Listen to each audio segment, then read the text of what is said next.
I did my apprenticeship as a watchmaker, and I worked for one guy for 10 years, and then I saw the potential of perhaps making my own iconic brand. So that's when I started mass producing watches. We made 2 models, and the smallest order I could buy from each of the dial maker, case maker, was 500 per item. But I decided I'd make different coloured dials instead of this old boring white and black, so I made colour ones. We were the only people who were doing that sort of stuff, you know? From day one, which is now 46 years since we started, my vision was to make a watch that people in Australia would be proud of and wanted to buy, because the feature was that people would say to us, mainly me at the start, you know, we can sell these watches and they never come back. They're so reliable, you know? So that's what I was out to achieve: reliability, after-sales service, and the personal attention that we serve them, you know? My son has joined our business 25 years ago. After travelling around the world for 4 years, like most people do, and having a good time, he came back and had great ideas what he was going to do. And I said, well, Grant, if you want to join our company, don't stuff me around. I'm more than happy for you to come on board, you know? I took him out on the road with me and showed him how we do things. And we expanded our business to Melbourne and to South Australia and to Western Australia. We now make around 30,000 watches per annum, and we have 15 staff in our operation and 3 reps out on the road. You know, it's a difficult sort of partnership between father and son, especially when we're sort of working in the same environment.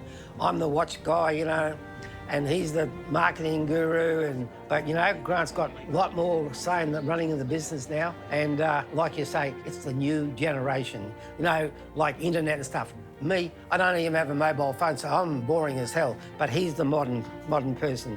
So you've got to listen to the younger people, and I listen to him, but I mightn't necessarily agree straight away, but I'll think about it for a while and say, yeah, that's not a bad idea, we'll try it. Over 46 years, all this success that we've enjoyed doesn't come easily, you know? I still do the huge hours and years. In the old days, I used to work 7 days a week. Things have changed a little these days, and I don't have to do so much work on a Saturday checking orders. You know, we're more efficient with our computer system that we introduced and everything.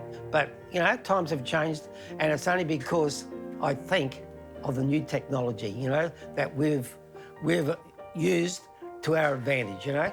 Running our business from day one has always been a challenge to me. It's because we are designing, we are assembling, we are selling, and we are servicing. To make one watch, minimum time around 6 to 8 months. We buy our components from 7 different factories, you know, and I've got to try and coordinate all these component makers to arrive in our door at the same time. Impossible.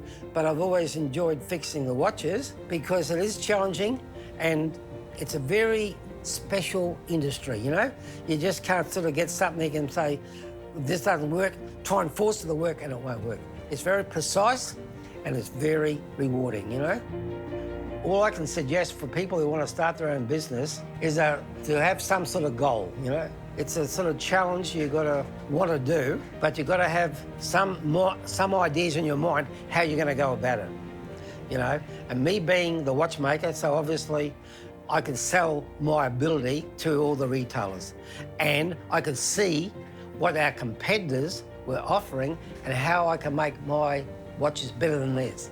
That's what you've got to do. You've got to be sharp and look at these sort of things and prepare to work really hard, you know?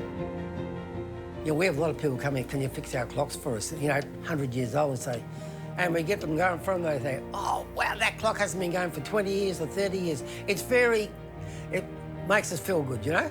What keeps me going in this special industry that we're involved in, and it is a special industry, because the challenge of making something that's really special, and the end result, when I check it all, makes me feel so good. And, you know, I know self-praise gets you nowhere, but I think, my God, Bobby done a bloody fantastic job on that watch. You know, it looks really great. And all the guys, like I said, what do you say? It's another beautiful creation from the house of Adina. And that's what keeps me going.